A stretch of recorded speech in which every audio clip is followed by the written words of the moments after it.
Discussions in this show are for entertainment and educational purposes only and should not be construed as specific recommendations or investment advice. Always consult with your investment professional before making important investment decisions.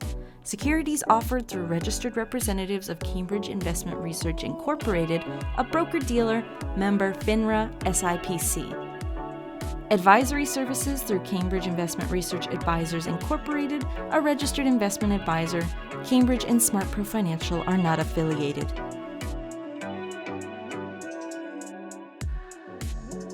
All right, Dr. John Delony, thank you so much for being on the SmartPro Radio podcast. You got it, brother. Thanks for the invitation, man. If you're listening to this and you don't know, Dr. John Delony is the host of the Dr. John Delony Show, the co-host of the Ramsey Show, an award-winning author, just an amazing public speaker. We get to hear you at Entre Leadership every year, and it always is one of the top talks. So excited to talk to you. And for me, I'm a fan, so I'm a little nervous. I'm a little starstruck right now. So you know about like financial stuff, so I'm starstruck when I talk to you, man, because I don't know any of that stuff. So it's awesome. Well, we'll see where it goes. How about that? Very cool, brother. So the first question I have for you is, do you believe in retirement? I don't know. I think it's a so I'll start this way. All the data tells me that when your body senses that it is through with its purpose, it just begins to fall apart. Mm-hmm. And I can imagine, I could pontificate for the reasons why that is. But this idea that I want to get to a place where I don't have to do anything, I think it's a emotional, it's a physical, it's a spiritual desert. It's a cash out. If you want to retire from a particular job so that you can go do something else that brings you purpose, but just not have to clock in every day, that's amazing. That's cool. But if your goal is to retire to do nothing, or to just fish all day, or to go hunting all the time, bro, I would hunt every day of my life if I could. But at some point, it ceases to, it surpasses its utility. So no, I just don't like that idea of retirement. I like the idea of, I want to have some world where I can contribute and have purpose. Just, again, the data tells me I don't want to die young, right? Yeah, no, I totally agree with that. I think it's one of the things as financial, advisors, people in the financial world that we struggle with is that your goal is to try to get people towards retirement. But I'm with you. I've seen people do that in the sense of what they think it's supposed to look like: play golf, drink lemonade, hang out. And it's all of a sudden, what's my purpose? And specifically, it seems like for men that go into that, it's what's my purpose? It always was to provide. Now what's my job? Like, right. What do I do? Yeah. And who am I? And there's all kinds of research on learned helplessness. And it's something that my buddies or the people I sit with who get out of the military, if you go into the military when you're 18 and you get out when you're 28 or 24, I guess, you've been having somebody tell you what you're going to do minute by minute. And it's disorienting when you get out, right? And so even if you're used to some sort of rhythm and you are a camaraderie, everybody's working towards a goal and things like that. I love the idea of planning for how are you going to support yourself in years when either your ability to produce at the level you did when you're 40 or in your 50s or in your 30s, that diminishes, and that makes sense. But I like the question, when you are fully in control of what you do next, mm-hmm. will you be able to afford that? Yeah. And that to me is a worthwhile endeavor. That's a fun question to ask. When you want to, when you're 70 and you might not be able to, of course, you won't be able to run as fast as you did or come up with new ideas like you were able to, or start new companies like you used to be able to, which takes 22 hours a day for a year, right? Will you be able to be as recklessly generous as you love being? Will you be able to tip that waiter like you want to tip that waiter? Will you be able to just spoil your poor grandkids and to the point that your kids get annoyed with you? Will you be able to make sure one or both of you can get the cancer treatment you need? That to me is worthwhile. That's why you plan. I guess that's maybe right. Unfortunately, they put retirement on the front end as though we're planning for, instead of saying like life stage planning or something like that, right? Yeah, no, I totally agree with that point too. It's almost having to build like what's next. What is life going to look like next? And so many people look at the money as the goal, and then they go, "Okay, I'm retiring. I'm done with my work. Whether it's because I just don't enjoy it anymore. I feel like it's a number that I have to hit. I hit it, and then they go, "Oh my goodness, I didn't realize how panicked I am. How much I'm watching the news. I'm seeing all these things. I'm hearing things and feeling things differently because I'm having to create something new, and I have no idea how to do that." Yeah. Dr. Attia talks about this in terms of aging, and we're in the midst of this big anti-aging movement, right? And we've been going on that aesthetically, from how do you biohack your way to live to be 5,000 years old. I personally think most of that's nonsense, but I like the way he distinguishes between lifespan and health span. No. And I love how he says it. Why in the world would you want to live to be 100 when at 90 you are unable to get out of a bed? Mm-hmm. You were unable to do things that brought you joy. You're unable to hold your grandbabies. You're unable to see, like, why would you want that extra 10 years? Let's maximize health span. What's the longest possible life you could live where you can still do the things that you want to do and have autonomy, right? And so that completely changes how you live your life in your 30s and 40s and 50s. And I see retirement planning, if you will, in the same way. Why in the world would you want to live to be 100 when from 85 to 100, you are dependent every year on the government having enough money to send you a check? Yeah. Versus, no, from 85 to 100, I still got to be in the driver's seat of my own life. What a cool thing that would be, right? Yeah, absolutely. Well, one of the things that you see and we see all the time that holds people back from having any options in whatever, life looks like after your work, and going into retirement or just saving money in general is debt, Mm-hmm. And in your book, Building a Non-Anxious Life, you say solving for freedom with money means you don't owe anyone anything. And, that's debt. And my question to you is, not me, but a skeptic might hear that and go, hey, this is Ramsey. Like, of course he had to say that. Yeah. Do you believe that? I guess like what people like, it's a great question. I guess I continue to be just caught off guard that is a point of debate. Yeah. Meaning, for all of human history, debt was used to enslave people, to capture them. Yep. Like, you can work this field that's quote unquote yours, but you got to work it off over the next few years, and we're always going to change the terms. We're going to move the deadline. We're going to up the produce amount. Like, it's always been a way to capture people. And then in a short time, it flipped and became an expectation. And then they created this arbitrary, nonsensical number called the credit score, and then they penalize you for not being enslaved. That's right. And so I was with John Crist, the comedian, the other day, and he was like, hey, he feels like he's become an apologist for Dave Ramsey to young comedians. And he's like, I keep telling him, hey, save your money. And they're like, no, bro, no. And he said, does it ever wear you out? Or do you ever get tired debating? And I was like, hey, if we can't agree on live on less than you make as a starting point, I'm not going to debate you, because we're living in two different worlds, right? Yeah. I am not solving in my life for max return, and I'm not solving for every single point that I can extrapolate from some thing called the market. I am solving in my life for one thing and one thing only: peace, period.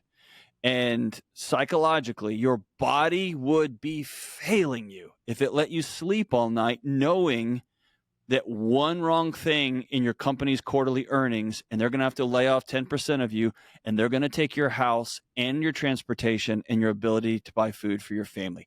Your brain would be failing you if it let you sleep all night. That is an emergency.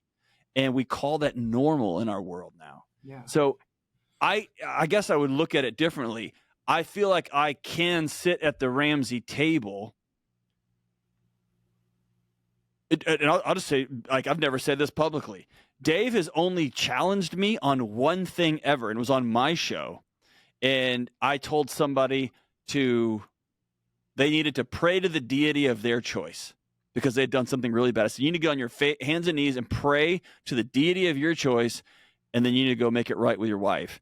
And he said, hey, I know you and you're a Christian. Don't hide that from an audience. Like, you got to be fully you to the audience. That is the singular thing he's ever challenged me on what I say on the air. I speak about not owing anybody any money. I worked in higher ed for 20 years, for God's sakes. I watched that debt bury young people. I watched it bury their parents. And I don't want to go see a doctor that still owes student loan money, so he's beholden to a pharmaceutical company. I want a doctor who doesn't owe anybody any money so that he can tell me what he really or she really believes. I want to see a mechanic who doesn't have to make rent payments every month. I want a mechanic that owns their own shop outright so that they can say, hey, I don't need to fix your cabin air filter. It's fine. It'll last you another 4,000, right? You see what I'm saying? The whole world is able to fully be themselves if they don't owe anybody any money. And I just think it's a free way to live. And so in my house, I solve for peace, dude. I want good returns on my retirement stuff. Sure. I want my rental properties to go up in value, but that's not what I'm solving for. I'm solving for peace. That's right. And I know, for us, we've not seen people have peace, especially going into retirement. That's it. Or building wealth with debt. We tell you can't owe money on your house. You have this paid off. You can't do this.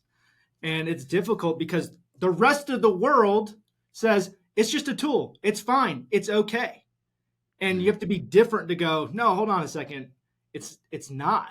And it's this whole other side of it. And it's kind of this dramatic thing of it's fine. It's okay. You use it as leverage for whatever, if you just watch anything on social media, it's like, oh my goodness, it's so complex. I don't even know how it works half the time, to never have it, and it's just so difficult for some people. And I love that answer because it's so right on. Well, and even if you could see, I always want to look for incentives. Whenever someone's trying to sell me something, I always want to look at incentives. And for a smart pro like yourself to say, hey, you have $1 million with me in various funds. I want you to pull out $350,000 of that and pay your house off right now. Mm-hmm. That is a choice for you to make less money off of me. Sure. But you're doing something because you know it's going to be in my best interest. Yeah. And so if I'm looking at incentives, you're incentivized to say, no. Don't pay that. Don't pay for a car in cash.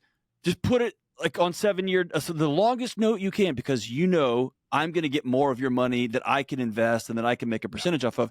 And so if you got an investor telling you, hey, I love you enough to tell you the best thing for you and your family, my fiduciary responsibility is to do what's right for you. What's right for you is be 80 with no liabilities. Yes. Be 80 that if you trip down the stairs and you are homebound, they can't come take your house from you. Mm-hmm. Like, be there, and then we'll figure out what comes next. Like, that to me is integrity when it comes to an investment partner. That's why I love you guys. But it's just follow the incentives, man. Yeah. No, I love that. So I want to switch gears a little bit and talk about this idea of having margin in your life. The first time I heard that, I was like, I didn't really understand what it meant. Okay. I kind of heard it and I was like, what does that mean? But then I look now, I got, family, 2 young kids. And I see that as, it's having too much stuff. It's being too busy. It's school, it's sports, it's the pressure of all that. It's trying to keep up with your, the culture, neighbors. And it's always this idea of wanting more or wanting better. And the idea of pulling back from that at times, it's going to sound dramatic, but it almost seems like un-American. It's in your DNA to just always want more and the next thing and what am I going to conquer? How do you pull back from that and actually build some space in your life to have peace? I mean, for me, it's the same thing way with opting out of the credit system is I'm opting out of any systems first.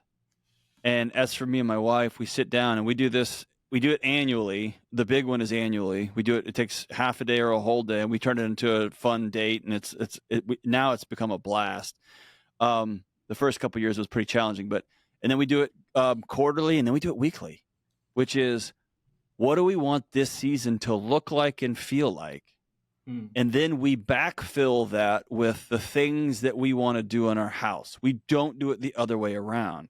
We don't say, it's spring, so we got to play soccer, we got to play baseball, we got to go to every church camp, we got to do this, and we got to do this, and we got to do this. Where are we going to go on dates? That's not how it works, man. We flip that whole thing around. And so this year is a good example. This year, January was the slowest January I've ever had when it comes to traveling, being on the road. I speak a lot all over the country. So that was the slowest one I've ever had. I had no book projects I was working on. It was just pretty slow. And it was amazing. But the reason it was intentionally slow is we looked at the first half of the year, and March, April, and May will be the busiest travel I've ever had in a 3-month run, ever. And so we knew that was coming. And so we said, okay, if we want to look up in July and still like each other, we got to put some relational deposits in the bank in January and February.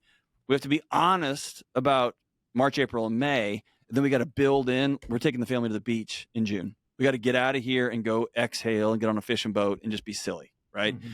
And so it's saying, what do we want our house to feel like when I walk in the door, when she walks in the door? What do we want the temperature of our home to be at all times? And then we're going to backfill things there. Yeah. And that doesn't mean you don't have busy seasons. You don't have wild seasons. But, okay, we still want to have a fun house. We still want to have a peaceful house. We still want to have a house filled with laughter. My 9-year-old daughter, lately, she's been challenging me to couch fights. I don't really know what that is, but I just know we beat each other with pillows, and it's hilarious. And then she ends up jumping off the couch on top. So I still want that. And so that means, man, hey, in the spring, we're not going to do a bunch of sports. We're going to do one thing. That means in the spring, I'm going to be traveling a lot. So I'm going to say no to going to all these concerts here in Nashville, or I live right around the corner from the comedy club and I live there. I love it. I'm going to not go to any shows in the spring because I still want this other life. And so I think it goes back to the credit thing. Like my wife and I just opted out. It's our life. It's our life. And when we were on the edge of we're trying to decide, are we still going to stay married years ago? The question she asked that was the Control-Alt-Delete question was, how do you want this house to feel when you walk in? And I was like, I want it to be filled with laughter and fun and warmth. And she's like, okay, then here's what must be true. And that started like, oh yeah, this is our life. This is our marriage. These are our kids. Nobody could tell us what to do with them but us. And man, we have been rambunctiously free. And can I say this too? It's just like for all the, oh yeah. My son was on the varsity cross-country team as a freshman. He is a freshman in the varsity, like in the main stage theater play. My daughter is wrecking shop with, do they have girls lacrosse in 3rd grade, handing my daughter a stick just to hit it's amazing. But here's the thing. Everyone tells you, well, if you don't do this sport, then they're going to do this, and then your kid's going to be a loser. It's just simply not backed up by any sort of science or data. It's only pushed by, again, following the incentives, people who run travel sports programs and chaos programs and dance studios that say, if you don't. And so it's just not true. And I'm living proof of that in my own house. No, I love that you brought that part up, because that's the parent guilt. Right. Of like, but the coach said, or I have to, or everyone else is still sticking in, the next sport or whatever it may be. And it's like, oh my goodness, am I failing? Am I doing something wrong? Some people are learning as they're, on the go, especially with kids, of, okay, what does this look like? And you don't want to harm them. But at the same time, you might be doing the opposite by not planning out and having space. And the number of families who are spending money they don't have. Oh yeah. And I don't fault them. They're being told, hey, if your kid doesn't play this 6-year-old travel soccer team, they're never going to make the high whatever travels team when they're 8. And if they don't make that team, they're not going to make the middle school team. And then, they just paint this bleak future of a kid under the bridge with a heroin needle if you don't do this stuff now. And so I have a lot of compassion for those parents. The parents I have less and less compassion for are those that use their kids' athletic performance or dance recital or singing performance or whatever as some sort of report card on how good of a parent they are, how good of a person they are. And what they end up doing is transferring their emotional regulation onto a child. And kids cannot carry that weight. Yeah. And so the greatest gift you can give your kids. I played in travel sports. I was an athlete all through middle school, high school. I ran track in college for a few years. Like, I'm all about sports, and my kids do team sport. It's a big deal to me. Yeah. But team sports don't run my house. Like, after school activities don't run my home. My wife and I do. Yeah. And there's just a period at the end of that sentence. Yeah, no, I love that. So I want to ask this question from, I don't want to put words in this person's mouth, but, Dave Ramsey talks about his story all the time, going bankrupt, what that meant, like that failure, which led to all these amazing good things that came out of it. So my question is when does somebody know that a story of your past, especially failure, can help guide you in your future, or that story that you repeat harms you? Well, that's a great question. Yeah. The two things. One is, if you listen very carefully to Dave, he's not continuing to use I am statements, or what I would call in the nerd world identity statements. He failed. He is not a failure. He made a bad choice, or he calls himself, he was a dummy or an idiot or whatever. He has a PhD in DUMB. He did unwise things as a 26-year-old, right? Or however old he was. But he himself is not dumb. And by the way, I've done math with him on a whiteboard. He's like Good Will Hunting. He plays hillbilly on the radio. That dude is a savant when it comes to mathematics. But all that to say, so one, he's very careful about the identity statements. The second thing is, my rule of thumb is, you don't ever tell a story that you're not healed from. And you're healed from a story when your body doesn't try to solve it for you or take off to protect you while you're remembering it or telling it. So if your spouse has an affair and your church a couple of years later says, hey, would you guys like to tell your story in our affair recovery group? And one of you starts hyperventilating, it's too soon. Yeah. If you can both say, yeah, this happened and I've forgiven him, and sometimes I still have these dark thoughts of him with somebody else, but then you can tell that story. So I have a number of stories that I don't tell publicly because I'm not there yet. I'm not ready to. And some of them aren't for public consumption. Yeah. Others, I don't care if anybody knows that. I think it's kind of funny or stupid of me, and I don't mind telling everybody. Or some of my stories are so public that it would be silly not to own them. But so for me, the rule of thumb, and I tell this to people who are struggling with mental health challenges or personal challenges, only when your heart doesn't take off, when your body doesn't go into fight or flight, trying to protect you from that story, is it okay to talk about it? Yeah. No, otherwise, we tell them you end up bleeding all over your audience, and that's not fair to them. That's right. So going back to children and relationships, you talk about how like kids can sense tension, and that's like almost like a power they have, where they can sense tension. So what does that look like when it comes to money, and how can, I guess, parents be aware of it? Like, from what you've seen, especially on your show and co-host in the Ramsey show, what's the long-term effects of that? Like, what does that look like if it's not addressed? I mean, chronic stress will kill you. I call it, several of us in the biz, in the nerd world, call it long tail suicide. It's a choice to use a system that was designed for very short-term solutions. There's a tiger right there, run, or there's a tiger right there, pick up a stick and fight it, and one of you is going to die.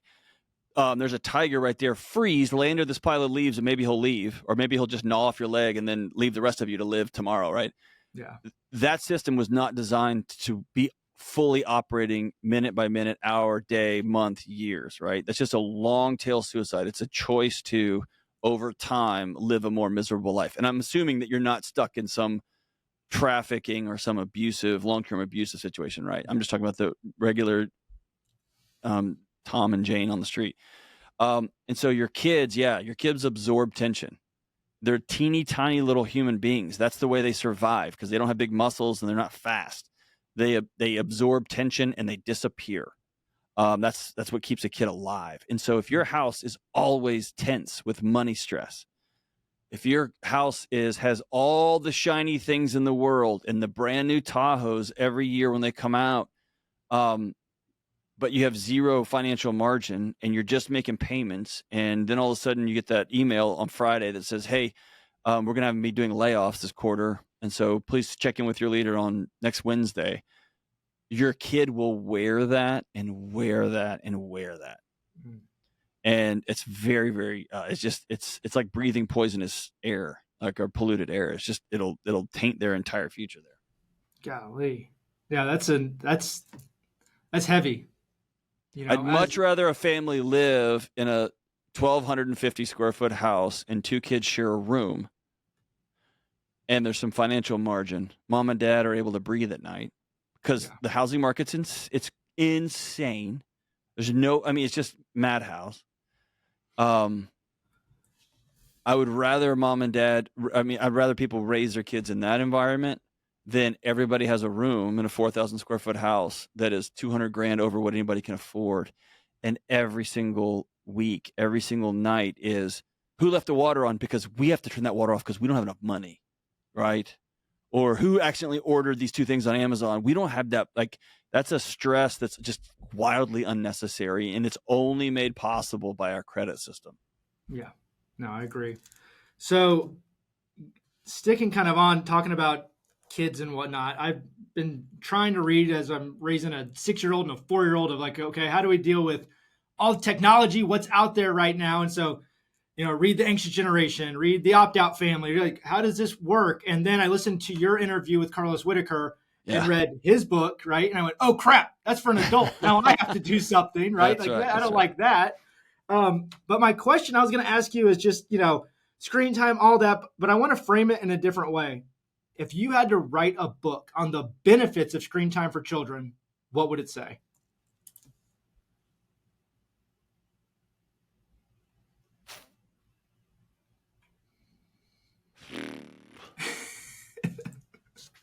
Curated YouTube can provide some amazing learning opportunities for kids.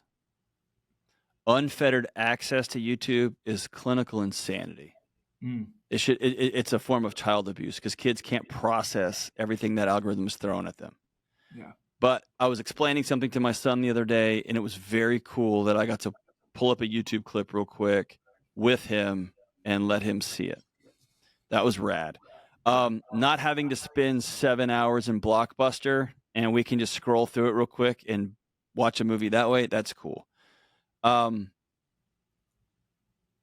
Honestly, I can't think of another thing that it provides any value whatsoever. Zero. It's like Twinkie calories. Yeah. It's just giving your kid Twinkies all day long. It's calories, but man, it's going to kill them. I off the top of my head, I can't think of it. There are some utility apps as you get older, like budgeting apps. There's, I use an app for exercise and I use an app for nutrition, that kind of stuff as I get older, but I'm not just glued to that thing. Yeah. I think. Yeah, it'd be a 1-page book.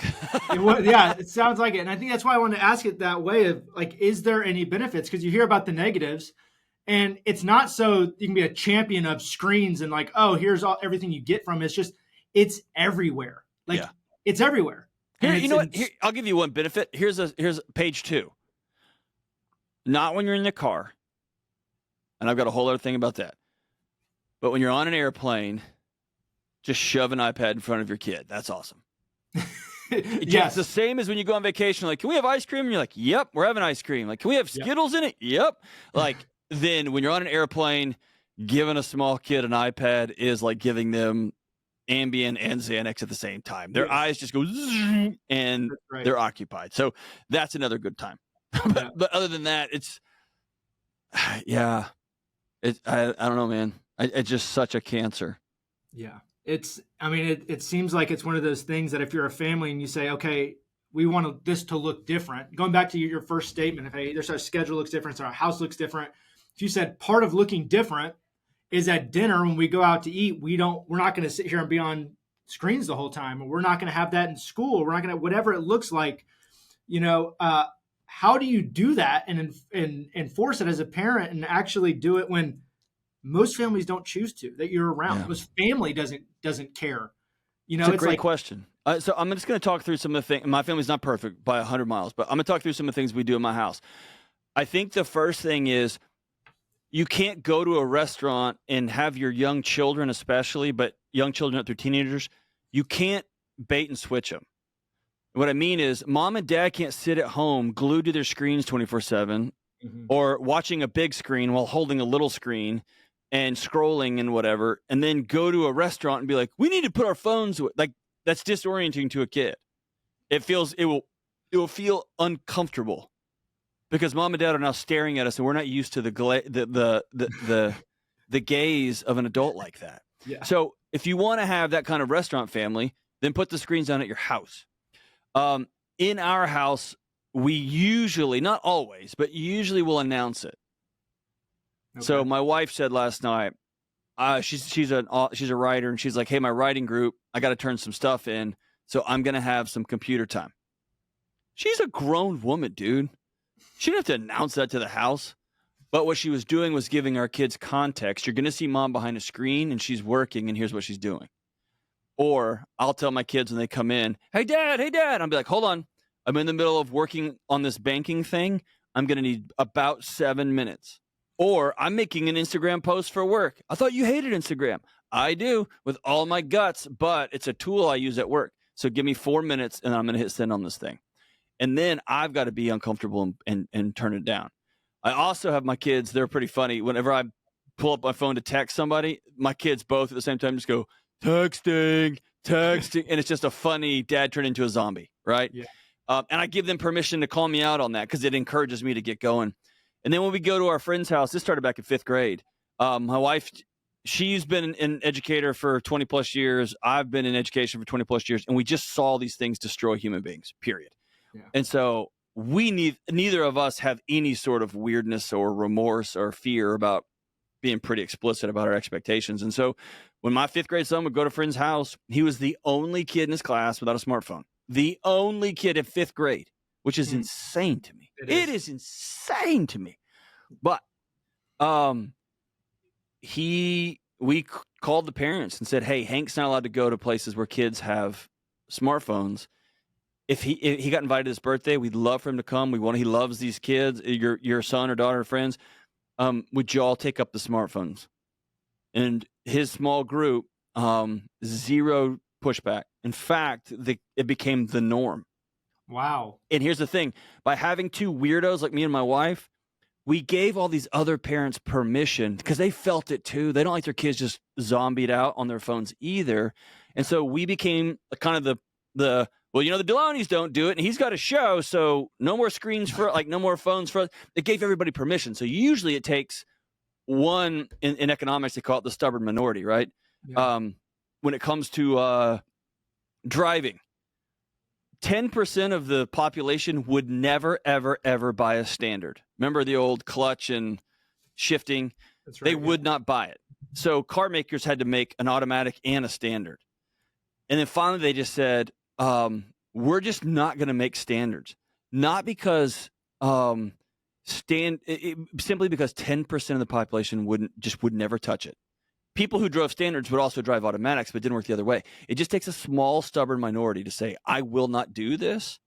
And most people are like, all right, I'll opt in. And when they come to our house, the kids all come to our house, dude. They run out in the woods. And by the way, I am huge on kid risk. My kids always are out playing in the woods. I don't know what they're doing. I think more kids need more cuts and bruises and the occasional broken arms. Like, they need to go out and have adventures. But they all drop their phones in a basket right on our kitchen table. And I love it. And they don't even think anymore. They just know that when you come to Delony's house, you drop your phone off. And dude, it's just like they're free. They're like unhooking a chain from them. Discussions in this show are for entertainment and educational purposes only and should not be construed as specific recommendations or investment advice. Always consult with your investment professional before making important investment decisions. Securities offered through registered representatives of Cambridge Investment Research Incorporated, a broker-dealer, member FINRA, SIPC. Advisory services through Cambridge Investment Research Advisors Incorporated, a registered investment advisor. Cambridge and SmartPro Financial are not affiliated. Oh my goodness. Yeah, I know there's so many parents right now, they're going to listen to this and go, oh my goodness, okay, I'm going to do this, but I know somebody's going to go, but what if my kid resents me? They will not. They're going to look at you when they're 25 and say, where were you when I needed you? And if you have a 12-year-old that has never not liked you, you're not doing parenting right. Yeah. The goal of parenting is not to be liked by your 13-year-old or your 8-year-old. It is for them to know they are deeply and profoundly loved, they are safe, and they are in an environment where they can make good choices. Yeah. That's what a kid needs to feel. And they're supposed to not like you. 13-year-olds know everything that ever existed about everything. My son, who was 14, he was lecturing me on creatine use the other day to the point that I text messaged Lane Norton, who's one of the top PhD exercise people on the planet. Sure. And I said, hey, I'm arguing with my 14-year-old. Will you help me with this? And he wrote back like, first of all, you're arguing with a 14-year-old. And I was like, what am I doing? Right? Like, what am I doing? But they're supposed to be frustrated with you. They're supposed to not like you. And that goes back to the earlier travel sports thing. A parent should not outsource their emotional regulation to a kid. A kid can't carry that. Yeah. So I have a few client questions from SmartPro clients, and I want to try to hit a few of them quickly. But one of them is just, how do you stick to an investing plan long-term when everything's trying to distract you? And we live in this short-term instant gratification world, and that's not how typically building wealth actually works. Oh, that's awesome.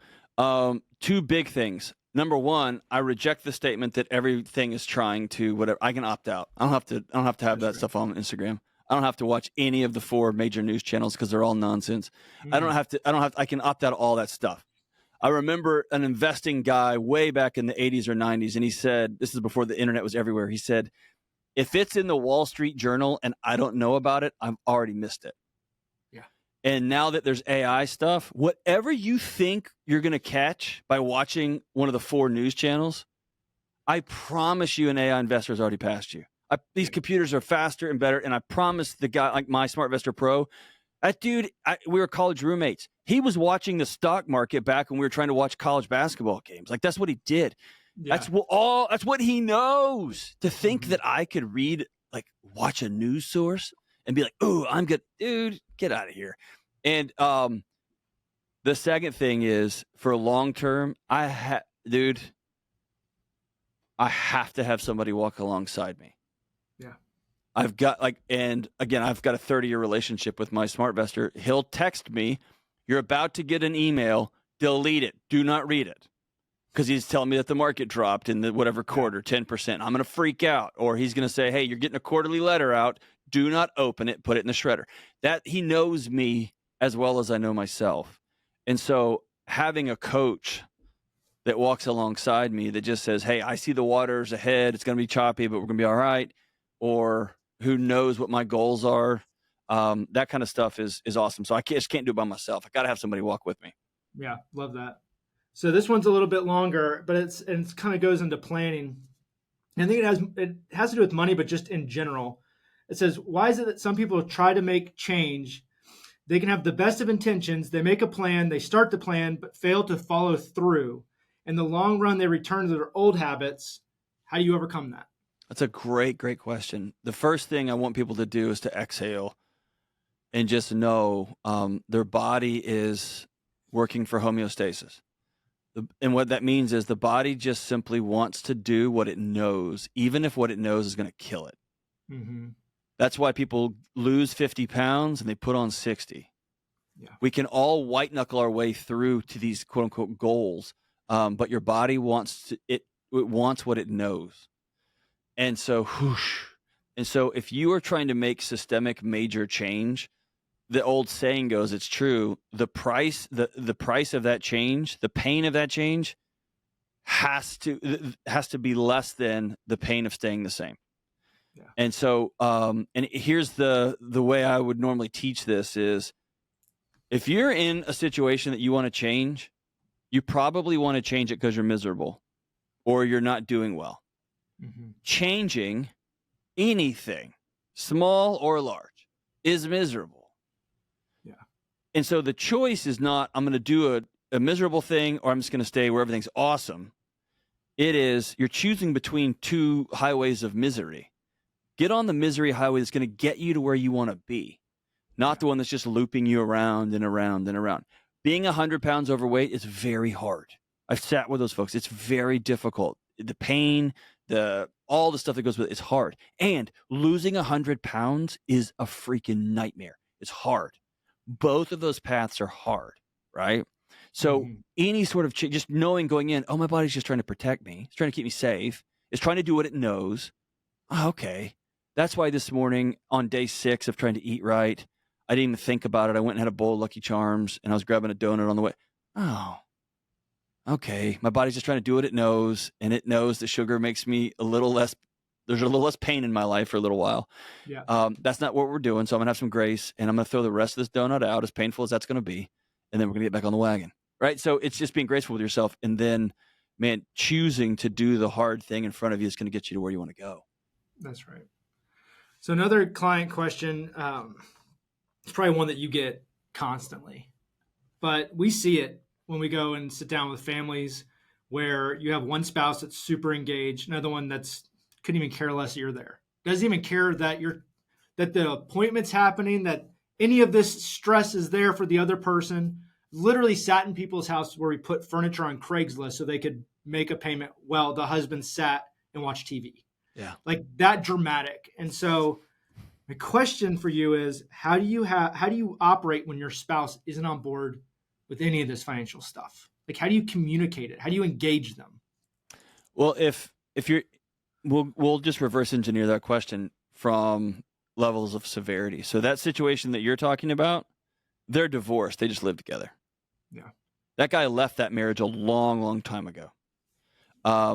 Or maybe that spouse was so awful that basically kicked him out inside of his own house. Either way, that marriage is over. And when you're in that kind of situation, a person has to do what they have to do to survive. And so you'll hear me say all the time, dude, if you're going to share genetics and you're going to make humans together and you're going to share a mortgage, for God's sake, share a checking account. Otherwise, you're just playing, right? The only time I'll tell people to not share a checking account is in that situation. When you are on your own inside your own house, then you've got to be smart and you got to protect yourself and your kids and your belongings. Yeah. When you get down all the way to the other end, the more common question I get is, my wife just doesn't care about, she just doesn't care about credit cards. It doesn't bother her. Yeah. I can't sleep at night. She could care less. Or my husband has to have a 25 Tundra. I know it costs $89,000, this depreciating asset that the moment it drives off the lot will be worth $72,000. It doesn't matter. He has to have this. And he throws a temper tantrum and sulks for 3 weeks if he can't get what he wants because he's a child, right? Those are usually solved with, not solved, but the approach is always, I don't feel safe in this house.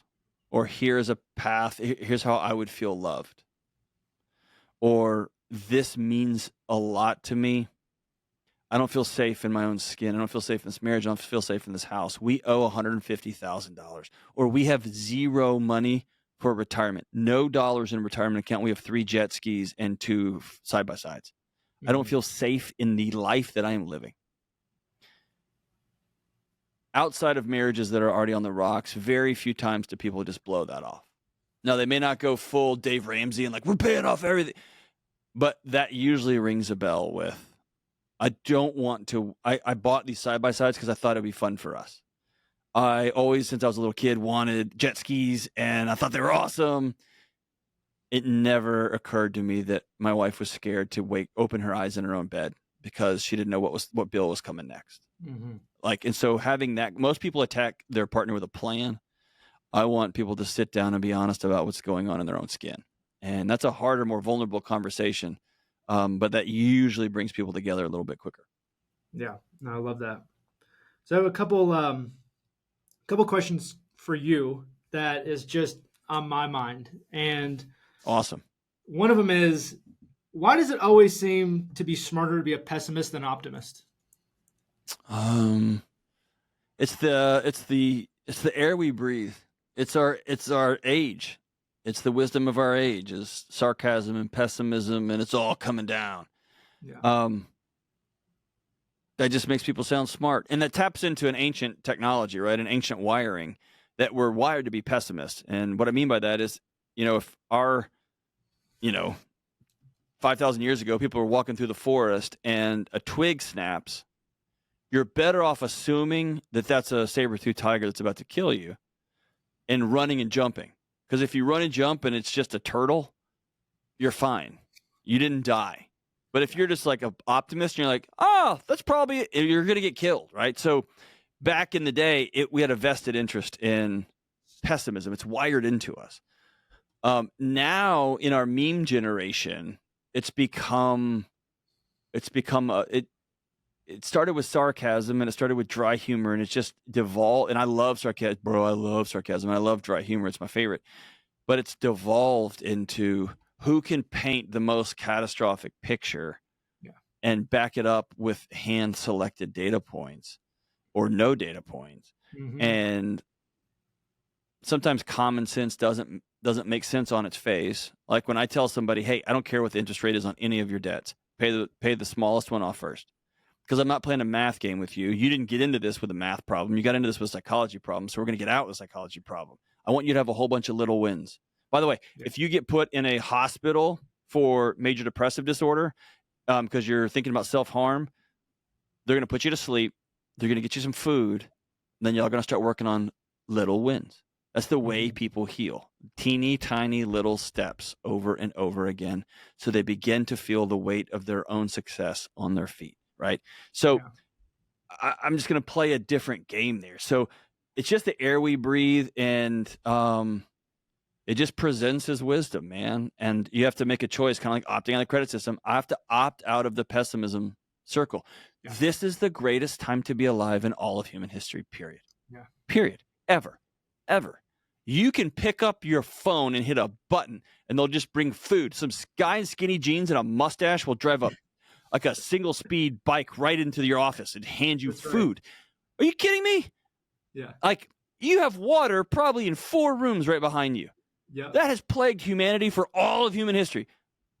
And if you didn't have water, you could push another button. Some guy with an Amazon shirt would just bring you a pallet of it, right? Yeah. The time we live in is bananas. And so the convincing job we have done that it's all coming down is just madness. And so the same way I'm opting out of same way I'm opting out of the credit system, I'm opting out of the tech system, I'm choosing hope. That's like, as for me in my house, we choose joy, and we will deal with trauma as it comes and bad things that happen. I'm from Houston. Hurricanes happen. Big storms come. I've had deaths. I've sat with people. That's been my whole career, working with people when they pass away. It will come, and it will come with a vengeance. Mm-hmm. But being pessimistic doesn't. I'll leave you with this. Here's a good way to answer it. There's a famous psychologist named Amos Tversky, and he said, being pessimistic is stupid because if it comes true, you experienced it twice. Once when you worried about it, and once when it actually happened. Ooh. What if we just chose to think, hey, the best situation is going to work out here, and I'm going to work hard to make it happen. And then if it doesn't, we'll grieve it. We'll be really sad if it doesn't come through. But let's assume it's going to work out, and let's work our best towards that end, man. Yeah. What do you feel like, whether it's humanity or, what it is to be human, the connection people have, what do you think poses a bigger threat for the next 5 years? Is it this distraction technology we've talked about with screens and social media and access to that and not having real community, or is it what you see coming with artificial intelligence? I'm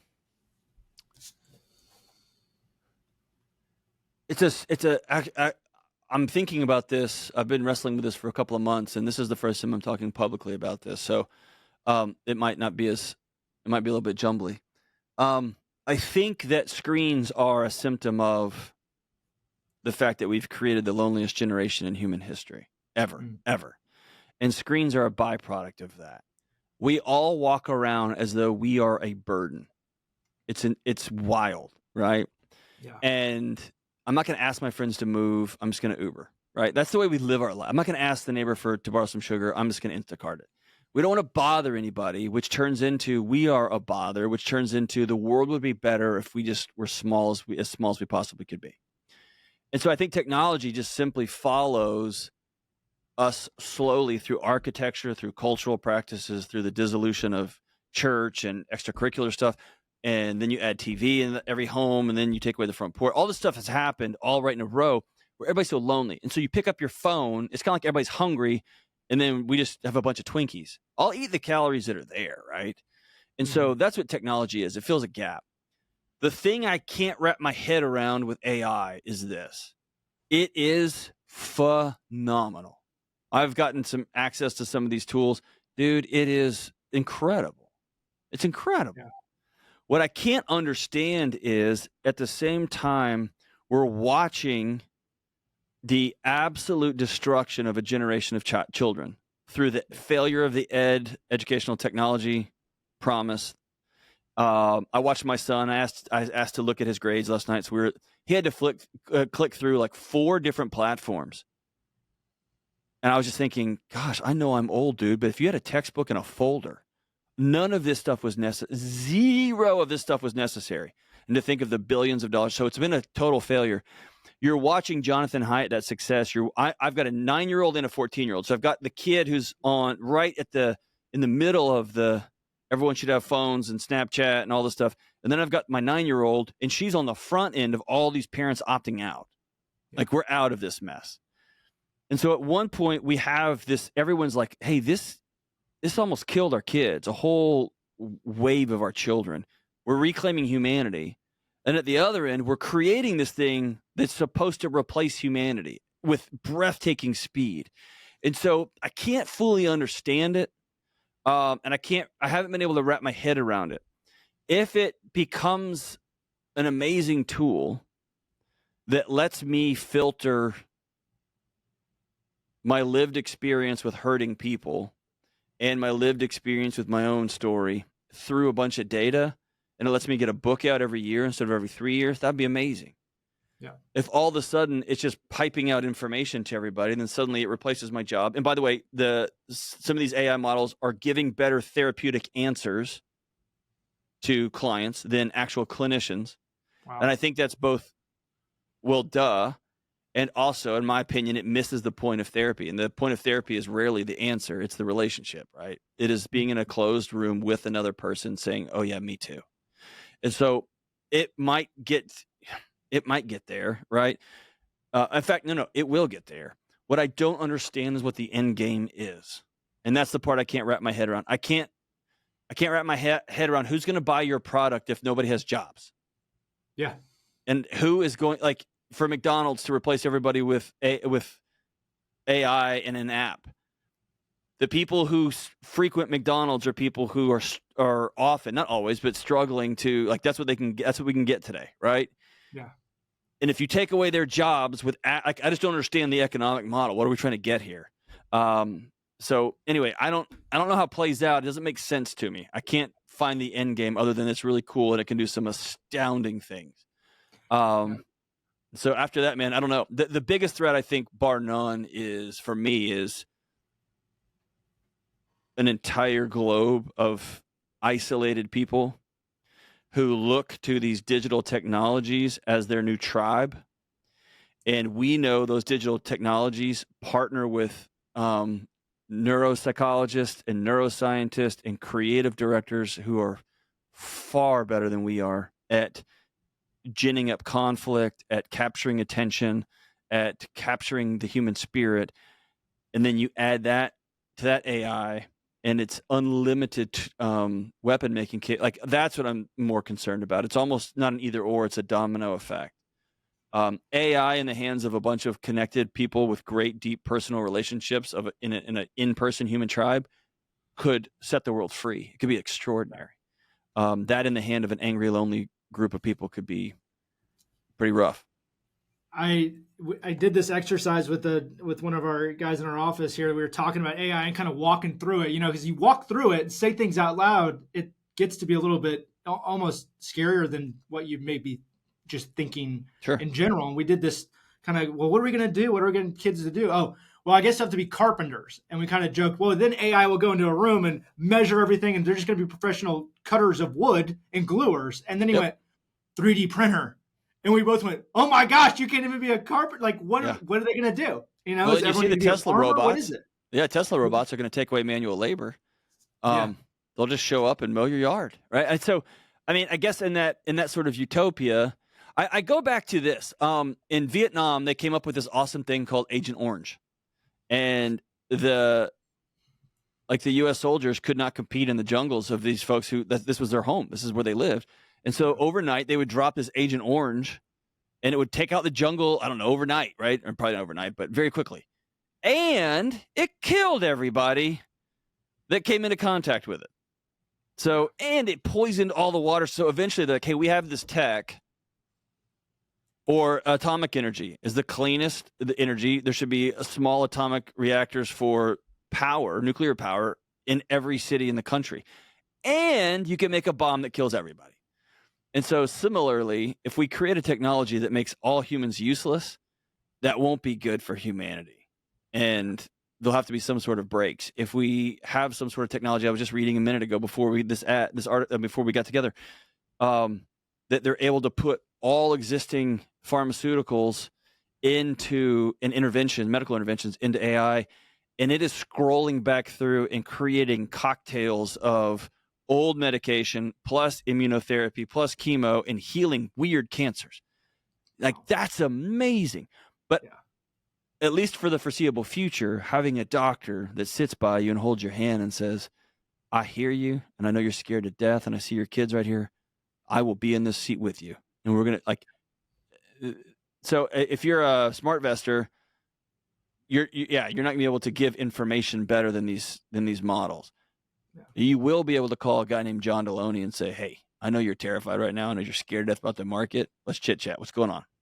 Yeah. And I can hear you laugh and make a joke. I can hear the humanity in you. And so I think, I don't know, I'm encouraging my kids to have some sort of understanding of what AI is and double and triple and quadruple down on humanity. That's the only shot I think they got, but we'll see. I think so too. I think that's going to be a differentiator. It's a human connection. That's it. Can you look at somebody in the eye? Can you talk to them? Can you help them? Yeah.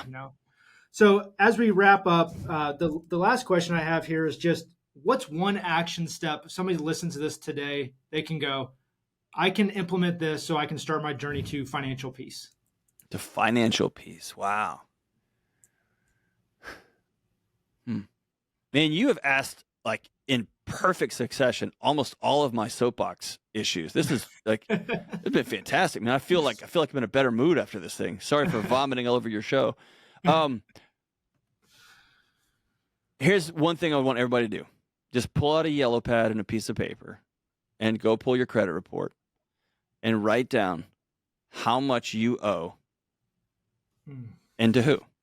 Write that number down. And I think the first step to not having a life that is peaceful, not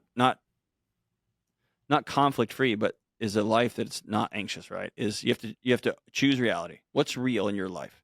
How much money do you owe and to who? Period. Start there. For many people, that will be a gasp. You don't really know. For some people, they'll be like, oh, I owe $500 in an old credit card, whatever. But I think I would start there. And then I would ask myself, I'd write down on the bottom of that piece of paper, do I want to be free? And if you don't, keep going with your life. Yeah. If you think you are free and you're driving a car on payments, Ford Motor Company owns you.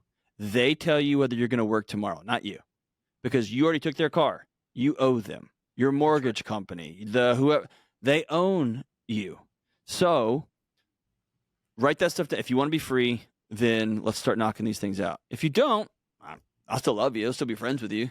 And going about your day, don't worry about it. But I think that's the ultimate question. Do you want to be a person who's free or not? Love that. Dr. John Delony, thank you so much for your time. Thank you, my brother. Appreciate the invitation, man.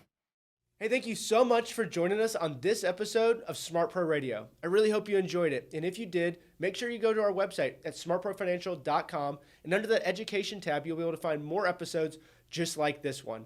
We drop new episodes on the first Monday of every month. And our next one's going to be really special. We'll be interviewing Josh Longnecker, the founder of the Classical Academy of Sarasota, to talk about education and what that looks like moving forward in our society. Make sure you tune in on June 2nd. Don't miss out.